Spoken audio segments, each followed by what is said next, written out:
How deep is the sea? How deep is God's forgiveness? Is there a place where a thing that we do and go on in our life that God can't forgive us? How deep is the sea of God's forgiveness and mercy and grace? It's pretty deep. Dwight, play it for us, please.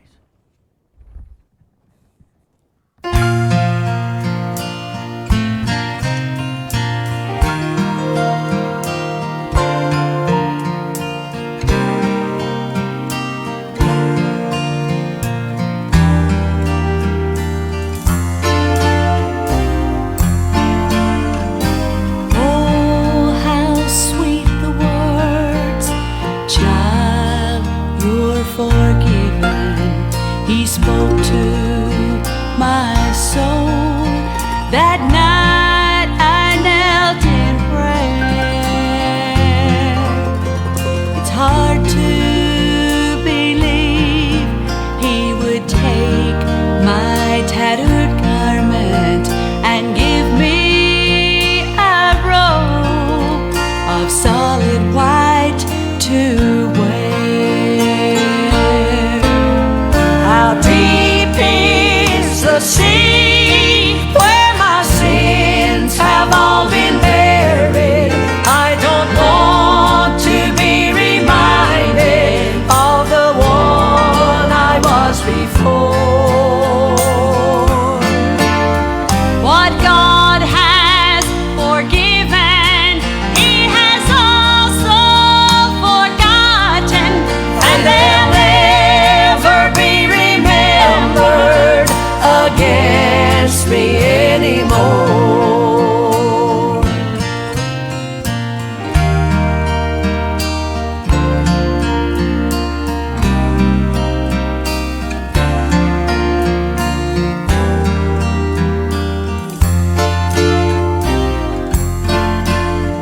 My mind can hardly fathom this world's vast dimensions.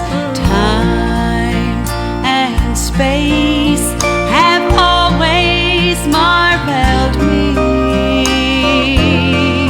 so I could not start to guess how far the east is from the west, but that's how far my sins have been removed from me.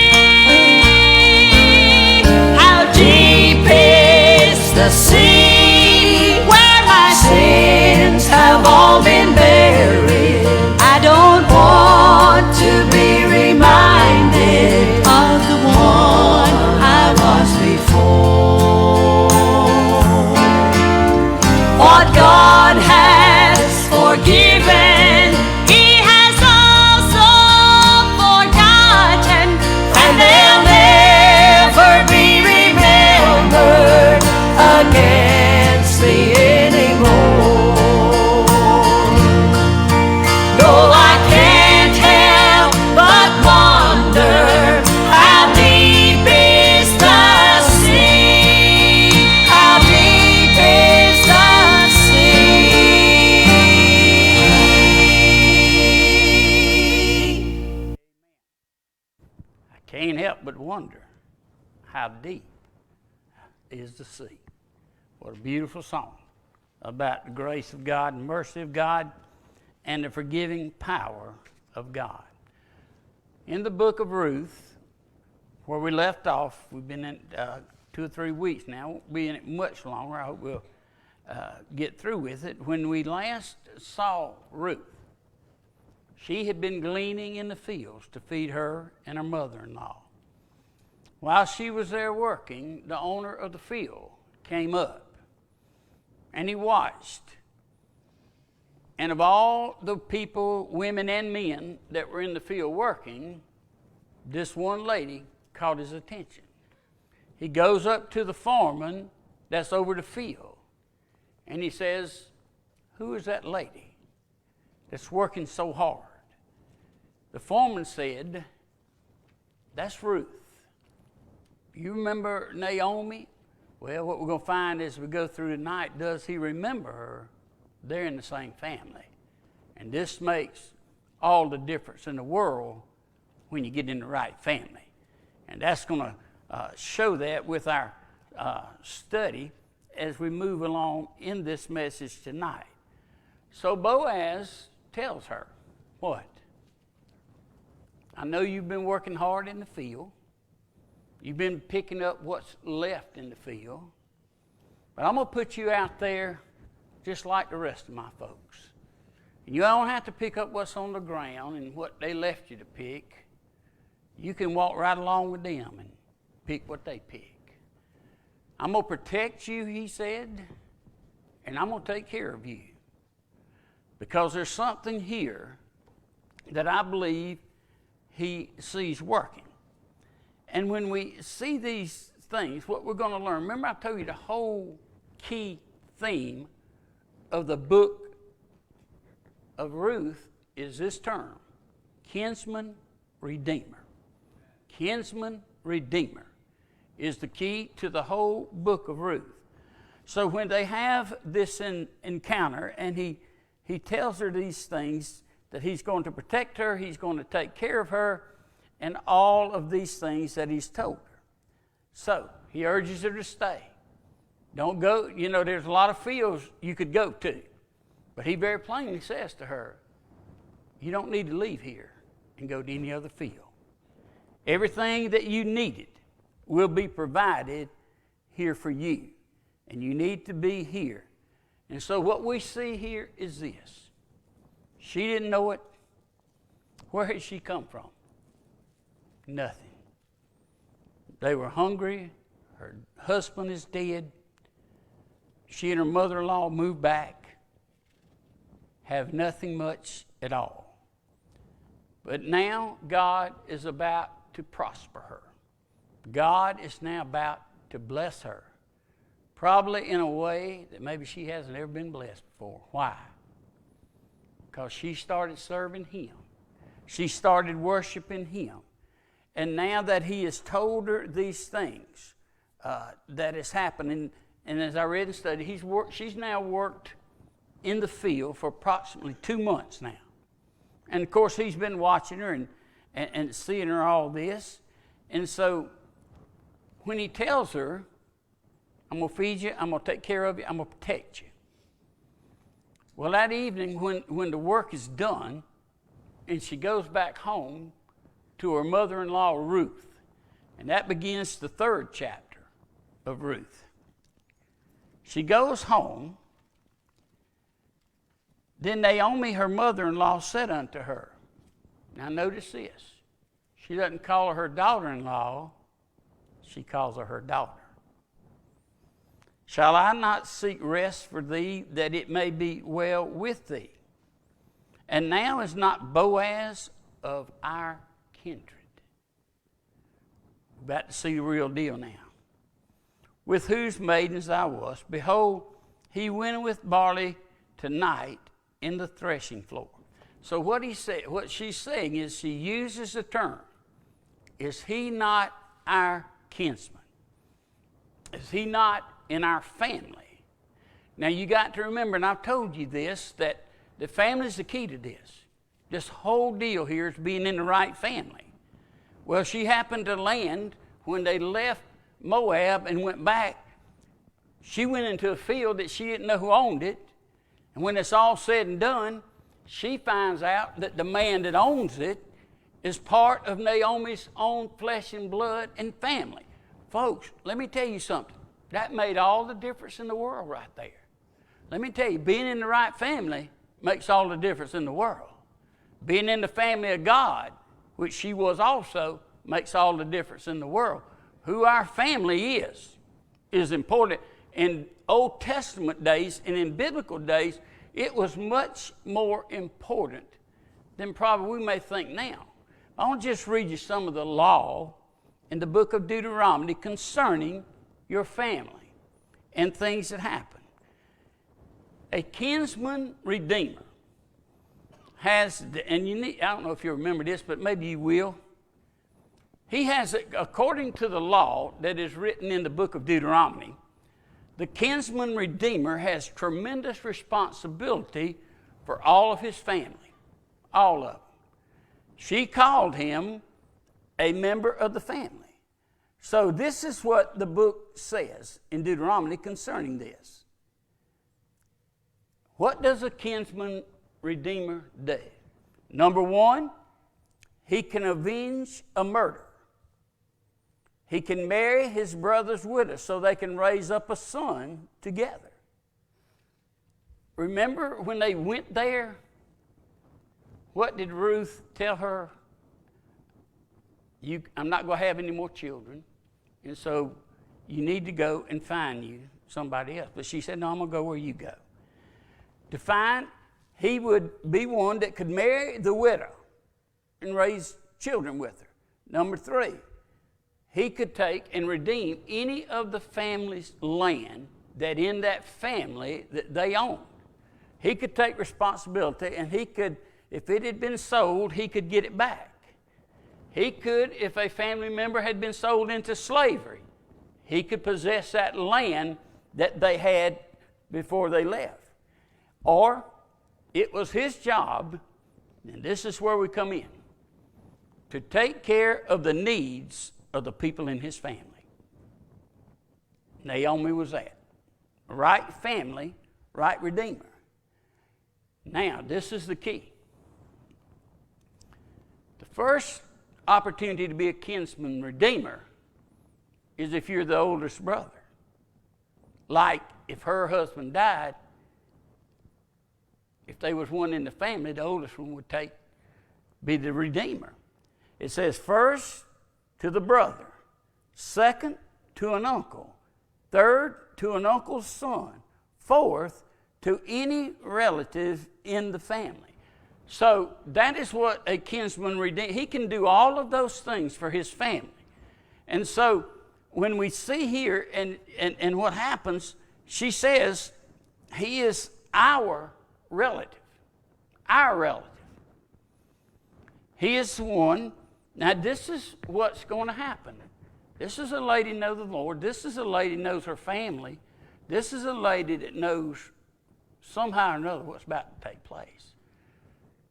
She gives Ruth some great advice that's going to change her life forever. Remember, Ruth is not nearly as familiar with the Old Testament law for the Jews, but Naomi is, because she's been a Jew. She was a Jew. And she says, what happens is this. This is what's going to happen tonight. Isn't this amazing? She says when he gets through working in the field, and they worked in the barns by night or whatever. I remember when I was a young man growing up on the farm, and we had tobacco. We would work in the tobacco fields. We'd work in the barn. He'd eat supper, and then at night, we'd go out to the barn where we'd brought the tobacco out there, and it had been cured, and then we would separate it into piles, tie it up, put weight on it, get it ready to go for sale at the tobacco market. You work day and night. Boaz, even though he was one of the richest men there was, he worked. She knew that. And she said, this is what's going to happen to him tonight. He's going to work until dark. Then he's going to probably take a shower. He's going to get him something to eat. And then this is what he'll do. He'll lay down and go to sleep by that pile of grain out there. That's what he'll do. He doesn't leave. And so what she says to her is this. This is what I want you to do. She gives her good directions. Wash thyself, therefore, and anoint thee, put thy raiment upon thee, and get thee down to the floor. But make not thyself known unto this man, until he shall have done or finished eating and drinking. She said, all right, this is the way this is going to work. This is the way it does. He'll work. He'll go into the barn. He'll sleep in the barn at night. So what does he tell her? I want you to take you a shower, put you on some nice clothes, some good, smelly good, as I call it, put it on you, And then you walk into the room where he's sleeping at. But you don't wake him up. You don't touch him. You don't say anything. All I want you to do is wherever he is laying down at, I just want you to go lay at his feet. That's it. Now, Naomi tells her this, and I think, well, this is probably real strange stuff to Ruth here, because she's probably never seen or even heard of something like this. We always think that it's the man that asks the woman to be married, right? Well, here's a little change here, somewhat. And so she tells her that. So when Boaz had gotten there, this is what she said will happen if you do what I tell you to do. It shall be, she said. Naomi was very positive that she was telling her the right thing to do here. When he lieth down, thou shalt mark the place where he shall lie. Thou shalt go in, uncover his feet, and lay thee down. And he will tell thee what thou shalt do. Ladies, how would you like that? Wherever he's laying at, you go into the room where he's at. Don't do anything. Just do what? Lay down at his feet. And then what does he say? You don't say a word. You don't do anything. And he will tell you what to do. I got to imagine if I was a young lady and somebody said, this is the way you got to court this man. This is the way you got to be your husband. This is what you do. Just go lay down at his feet and don't say a word. Just wait for him to speak. Because that's kind of what Naomi was telling him here. And then this is it. She didn't say, I hope he will. I think he will. Maybe he will. She said unto her, and all that thou sayest unto me, I will do. She said, okay. I don't know about it, but I'm going to take your word for it. That's what I need to do. I'll go and do exactly as you have told me to do. And so what happened that night? And she went down into the floor and did according to all that her mother-in-law had bade her to do. So, what a night this was going to be. This is life-changing moment for her right here. She's only met this man a few times out in the field. Now she's going to try to get him to marry her. Ruth tells her how she's to do it in this scripture. Now, what does Ruth say, Naomi? I will do all that you tell me to do. And she followed the instructions to a T. So, just like Naomi had said, exactly what she said would happen, happened. He got through at the threshing floor. He went and got him something to eat, cleaned up, and laid at the place marked where he usually laid at. Just like she said he would do, he did it. Was she a prophet? Evidently. And she said, and it says, and when Boaz had eaten and drunk, and his heart was merry, he went to lie down at the heap of the corn. And she came softly. If you're going to be obedient, you got to be said, what did she say? Don't wake him up. Don't disturb him. He's going to be sleeping. And so it says that she literally did exactly what Naomi said to do. And she came softly and did what? Uncovered his feet. Uncovered his feet. And then she laid down. I'm glad that it didn't say she went to sleep. It just says she laid down. And we all know we can lay down and not go to sleep, can't we? I don't know, but I don't think she slept very much that night. I would just guess, because she didn't know what was going to happen. Naomi didn't tell her exactly all was going to happen. She just told her what to do and just be quiet and wait for something to happen. That's a hard thing to do, is be quiet and wait for something to happen in our life. But she had given her wise instruction. And now we begin to see Boaz to fill the role of, I just told you, as kinsman redeemer. He's fixing to take that role. He's fixing to take it. So,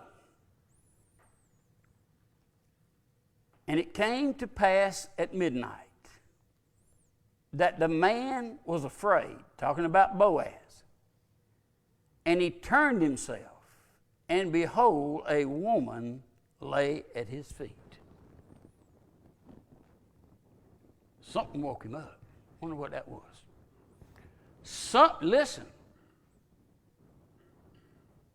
this is a powerful man. And yet the Bible says that while he was sleeping, that something made him afraid. Something brought fear into his life that he did not understand what it was. And he rolled over, and as he rolled, his feet touched the woman. Remember, she's laying at his feet.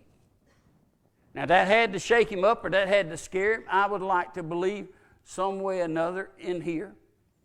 But what I see is the hand of the Lord working from the time she told her this till the time she went there, and it's coming out just like they thought it would. So, he asked the question. He said, "Who are you?" Now, if you go through all this, chapter 1, chapter 2, he'd been told who she was. The only thing I can figure here is, and I put a lot of weird thoughts in these things, maybe he never seen her dressed up before. Maybe he never seen her with her hair fixed up before. Remember, she's getting corn and wheat, working out in the field, sweaty and wet, and now he looks down there and he sees a beautiful woman dressed up, looking good, smelling good. Hey, what a way to wake up. And he asked her, "Who are you?" And she said, "I am Ruth, thine handmaiden. Spread therefore thy skirt over thy handmaiden, for thou art a near kinsman." That's where it changes. She may not know enough about everything that is going on, but what she does know, that something special is about to take place right now. She knows when the morning broke and Boaz was awake and she was there with him and asked him the question, "Who are you?" She identified herself. She said, I'm that lady that you've been seeing working in the field. I'm that lady that worked harder than anybody else in the field. Don't you remember just a few weeks ago you told me that I could go drink of your water with your people, and then I could eat of your food with your people, and my men were there and they were going to protect you? You know? Now, I don't know the story about, he said, this is what I'd say if I was there. "Man, you look a whole lot better now than you did then. This is you? Wow. Working done you good, girl." I don't know. But she told him, "I'm Ruth, I'm your handmaid." And it covered her. And then she makes a statement, "For you are a near kinsman." Now, where has she heard that from? Naomi. Do I think she fully knew what she was talking about or when she was addressing him? that she understood what she was saying to him? No. No. He said, "Blessed be thou of the Lord, my daughter." Remember just a few verses back? Who called her her daughter? Naomi. That's right. Naomi did. Do you see the family tie here? Same family, same thing. Right here. And that's the key to all this. And he said unto her, "Blessed be thou of the Lord, my daughter. For you have showed more kindness in the latter end than at the beginning. Inasmuch if thou followest not young men, whether they be rich or poor." What he says to there is this: you stayed the course. Naomi sent you out there to glean in the fields, and you did exactly what she asked you to do. Remember, the Bible says, there's a scripture that says something like this: walk straight, don't veer to the right or veer to the left. What he's saying to her is, I've been watching you. And while some of them may have been flirting and running around and poking one another and stuff like this, you stayed the course. You stayed doing what you had been paid to do and what you were sent there to do, and I saw that. You were different from all of the other workers and all the other women that thou had in my field. Another thing she said: you treated everybody like they ought to be treated. He says in there, you did not care whether somebody was rich or whether somebody was poor. You treated everybody the same. I want to say to you, people, how we treat people sometimes and other people are watching us is very important. Because I've heard some people use some language, said they were Christians when they were talking to other people. I thought, you should never be saying that stuff you're saying now. Now, I don't know if anybody else picks up on that kind of stuff, but I do. And I am a firm believer that anybody, you treat them with respect and love them, because you don't know where they've been or what they've been through. This girl here had been through a lot. And yet the whole time this is what we forget sometimes. No matter what you do today or what you do tonight or what you do tomorrow, God watches us. God knows us. He knows what I said yesterday. He knows. If I had said something that I ought not to say it, he knows that. If I disrespect, can I tell you, I have to be very careful. Don't let humanity come out of me, because I can get mad over some stuff now. I'm telling you, I can. And thank God for my wife will say, Jimmy, don't, because she can tell when I'm about to erupt. I'm promising you, she knows me.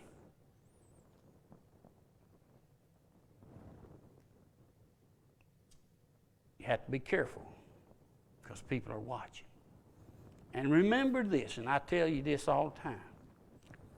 You and I are the only advertisements that God's got on this earth. And if we don't live what we claim, let me tell you who'll pick up on it. A lost world. And this is what they'll say. Well, I can tell you what. If he's going to act like that, I'm just as good as he is. If she's going to talk like that or he's going to talk like that, I'm just as good. I don't even use that kind of language. People watching. He was watching her. And when you see this, he does not have one negative thing to say about her. Nothing. He has watched her. Now she's in the room where he's at. He tells her that he has been watching her. And then he says, and now my daughter, fear not. There are many great words in the Bible. That's just two little simple words. But you know what you do from almost the beginning of the Bible to the end? I didn't look up. We could look it up. How many times in the Bible is the word fear not used? Don't be afraid. She was in the presence of power. She was in the presence of wealth. But he did not want her to fear or be afraid of what was about to happen, because he understood the Jewish law, and he understood Deuteronomy, and he understood what was about to happen here, I believe. So he says, now my daughter, fear not. I will do thee all that thou requirest. For all the city of my people doth know that thou art a virtuous woman. She had talked to him about being a redeemer. Naomi had sent her there for the kinsman redeemer. Remember that? That was their hope. They needed that. So he says to her, fear not about this. I will do this. And I love it. He said, because all of the city of my people, the Jewish people, not only have I watched you, but he says this, and this is, ladies, this is a wonderful thing to be said about you. He said, my people have watched you day after day, week after week. And this is the consensus of my people that I have talked to. They said, you are a virtuous woman. High praise. High praise. Because in that day, I want to tell you something, ladies, you were taken for granted pretty much back then. And for him to come out and say, I've heard the people talking about you. And I want to tell you something, everything they're saying is good about you.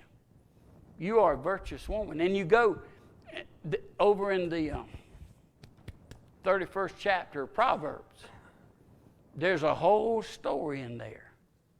And the question is asked in that book, who can find a virtuous woman? What does that say about her? For she is worth more than rubies and diamonds. In other words, if you find a good one, you grab a hold to her and hold on to her. Don't let her go, a virtuous woman. She's worth more than you'll ever be able to count. God bless them. So he says, I done listened. I've done heard. I didn't know it was going to happen like this, but I'm glad you came, because we're going to get things squared away right here tonight. Because I know you. My family knows you. The people around here know you. And so we need to proceed on with what this is all about tonight.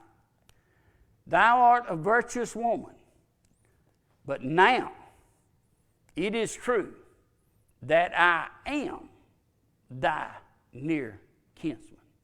There is a kinsman, howbeit there is a kinsman nearer than I. So what does he say? I'm close to being the nearest one. What does he say? There may be one closer than me. And by that, what it could be is this. See, the next in line, if a lady's husband died in the family, the closest one that it was a requirement that she marry in the family. Now, the one to claim her first would be the older brother. And if he didn't want her, then it would move on down. As I read to you in Deuteronomy, it could even go down as far as the uncle. But it had to be in the family. And so he says, oh yeah, I'm in the family. And I'm near to being that one, but there may be one before me that according to law, you're supposed to marry him instead of marrying me. So this lets me know what? Man, this ain't caught him by surprise. He's done, hey, you see him, the big thing on TV now is what do you call them, genealogy charts where they want you to do your family tree. Ain't that what it mean? Yeah, whatever. Ancestry, that's it. I can't remember them names. So what I'm seeing when I read that is he's saying, I'm going to check the family tree. I done looked to be sure. Why? Because I really liked you. I've had my own you for a while, but I believe in the law. We got to keep the law, so I have already checked our ancestry. And what I find is there may be one that can have you before I can have you. I like it because he's forthcoming and he's honest and he tells her the truth. Exactly where they're standing right now. He relays to her he'd like to be her kinsman redeemer. He'd like to marry her, but he could not break the law in order to do that. So, he says, so you tarry this night, and it shall be in the morning, that if he will perform unto thee the part of a kinsman, well, let him do the kinsman part. Now, what I'm saying to you is what he says, what I think, interpret this to be. There is one, I don't know if it was an older brother he had or what. It would have made that other person ahead of him. But he said, you stay here, you rest on it, you sleep on it. This is Jimmy's interpretation. And I'm going to check this out, and I'm going to go talk to him about this. Now, if he wants to marry you,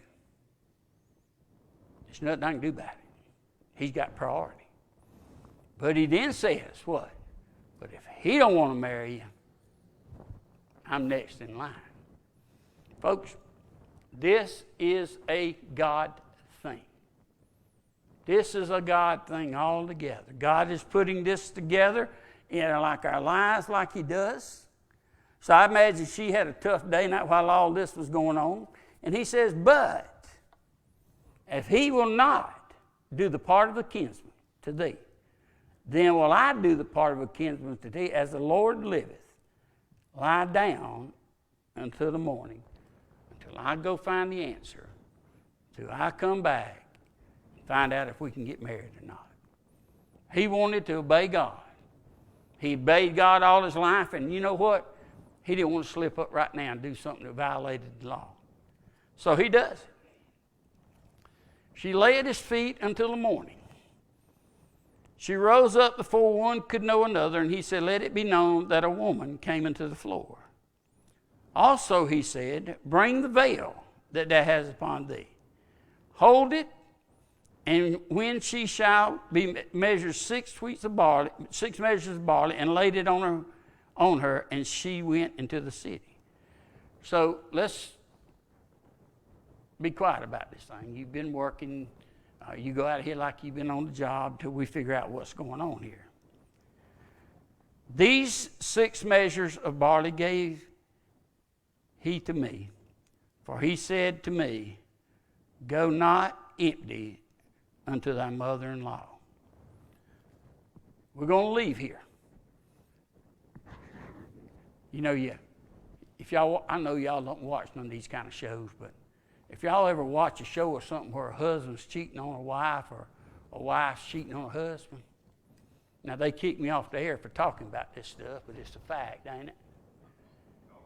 Yeah. And what they'll always say, we can't leave here at the same time. You going out. We don't want to be seen together right now. And then I'll follow you. That's what's going on here. And so when he sends her off, though, he packs her bag full. He gives her enough food. She says, Naomi's the one that brought you here. Naomi is the reason we're having this happening now, and our marriage is maybe around the corner.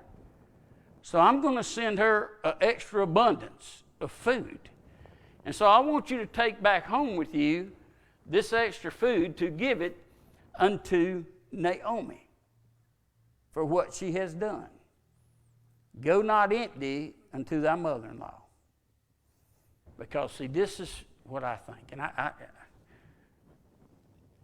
I think if she goes back home and she has nothing, she walks back into the house that she left the night before with her arms empty, I think Naomi might have said, uh-oh, It didn't work. She came back with nothing. But when she came back blessed, when she came back with food, he said, I will not have you go empty back unto her. Then said she, talking about Naomi, sit still, my daughter, until thou know how the matter will fall. Naomi is a spiritual lady. She knows something spiritual's going on here. Sometimes, the best thing when you don't know what to do or what's about to happen, sometimes it's just best to sit down and not do nothing. The Bible said, God said, be still and know that I am God. Everything's up in the air at this point. Is he going to marry her? Ain't he going to marry her? Is he going to be the kinsman redeemer? Is somebody else going to be it? They don't know. They don't know. They're hoping it's going to be him, but they don't know. Sit still, my daughter, until you know how the matter will fall. For the man will not be at rest until he have finished the thing this day. What's she saying? The ball's in his court now. You know, I really believe that one of the toughest things to do in life is wait. Wait. Wait. Especially in the day and hour we live in, because we're not used to having to wait on anything. Talking about me getting frustrated and mad. You know what I do when I have to wait? There's a dude in front of me coming here, two of them in the pickup truck, refrigerator on the back, and they run 30 miles an hour, and I couldn't go around. I was so mad I could spit nails at them jokers. It makes me mad. But I followed along behind them. Now, Miss Colleen, you know I'll pass you, don't you?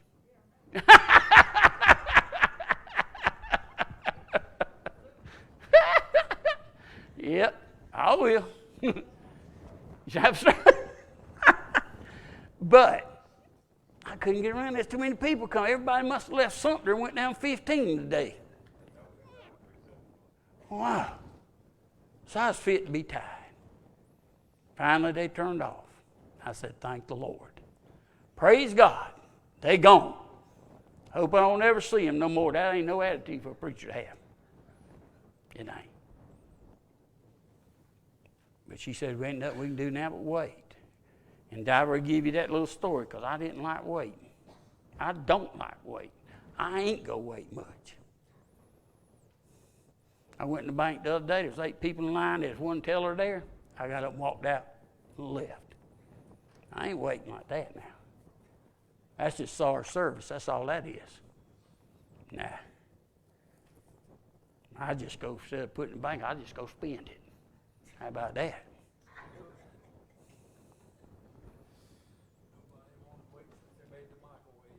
Yeah, that's right, Tommy. We don't want to wait. That's why we made the microwave. Now we can cook it in 30 seconds. Nobody, I don't know many people like to wait. I'm not one. You know that. Y'all know me better than most people know. I don't like that mess. And I try to avoid it if I can. Sometimes you just get caught up and there ain't nothing you can do about it. Like today, you just got to wait. She said to her, sit down and wait. Nothing you can do about it. Nothing you go do from this point on is going to change anything. And the truth of the matter is this. That's a good lesson for me and for everybody, isn't it? It's all in God's hands now. What happens when they have that meeting? God's in this. You just sit and wait.